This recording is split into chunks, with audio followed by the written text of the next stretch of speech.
Okay, so I'm going to work through some problems for graphing rational functions here. I'll do a couple simple and then we'll do a couple more that are a little more challenging. So the first thing you want to be able to do is, can you graph maybe a basic function like x minus 3 and x plus 1. So there's a couple things you should be able to find here. You need your intercepts. We have -1 and -1/3. And asymptotes, we have y equals 1 and x equals 3. The next question is, does it cross the horizontal asymptote? So if the horizontal asymptote is at 1, we would set this function equal to 1 and cross multiply. And in this case, the x's cancel and I get -3 equals 1. So in this case, no, it does not cross. I also have no hole in this graph. So we'll put everything on here.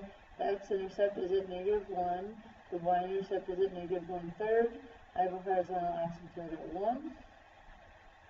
And I have a vertical asymptote at x equals 3. So I really have nowhere to go but down here and hug the asymptote.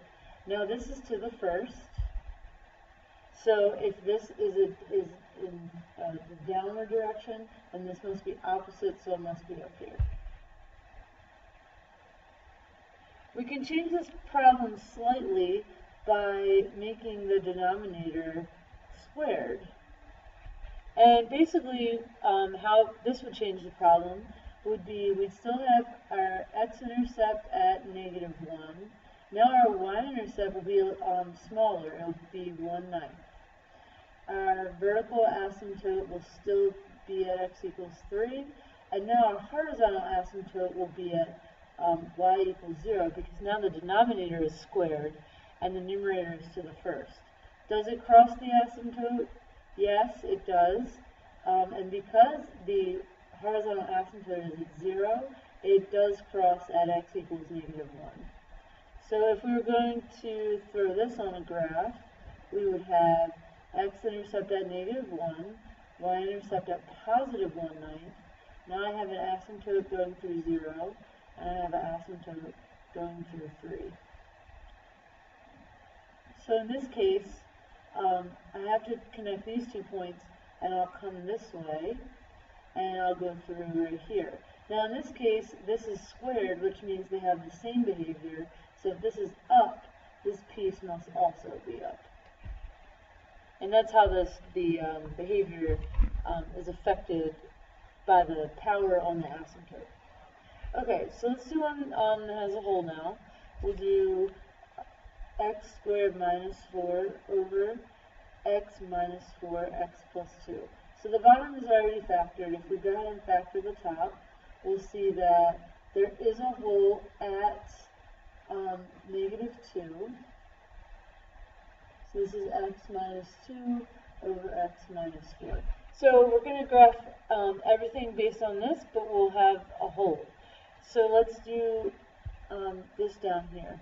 X minus 2 over x minus 4. Intercepts, x equals 2, y equals 1/2. Asymptotes, x equals 4 and y equals 1. And does it cross? We'll set the function equal to 1 and cross multiply. So it does not, because we do not get a solution to this. Okay, so we'll put everything on the graph. So we have an x-intercept at 2, we have a y-intercept at 1/2, we have a horizontal asymptote at 1, and a vertical asymptote at 4. So that's 4. The hole is at x equals -2. But we don't know where on -2. It could be here, it could be down here. So what we're going to do is we're going to go ahead and put -2 into the canceled form of the function. So when I put -2 into here, I get -2 minus 2 over -2 minus 4. So that's -4 over -6, which is +2/3. So that's going to be more than a half. So it's going to put the hole about right here. So let's say this is 2/3. So again, we have these 3 dots, and it just makes sense to connect them. So we'll kind of go like this. And then this is to the first. So since this is down, then this must be up. The last one I want to do is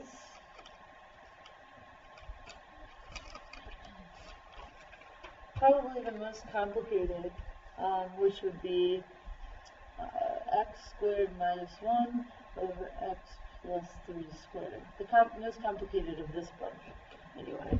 So we would have a couple of things here.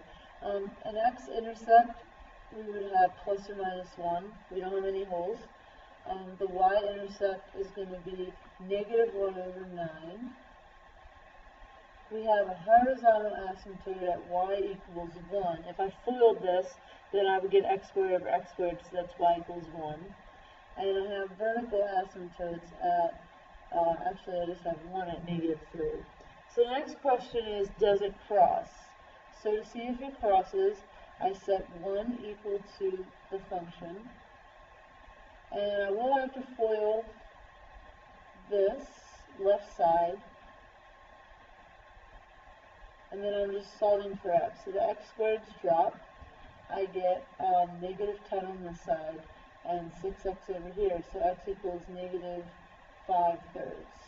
So this tells me it does cross the asymptote and it crosses at negative 5/3. So you put all this information on the graph. Let's see, I'll do it over here. So we have x-intercepts at negative 1 and 1. We have a y-intercept at very small, negative 1/9. We have a horizontal asymptote at 1. We have a vertical asymptote at negative 3.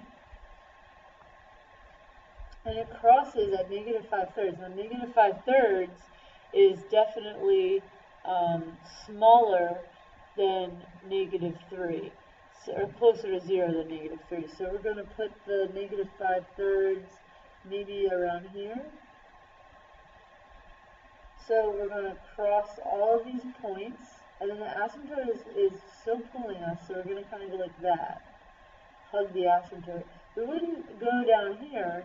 We don't have any asymptotes down here, so that wouldn't make sense. So we'll just come up like this.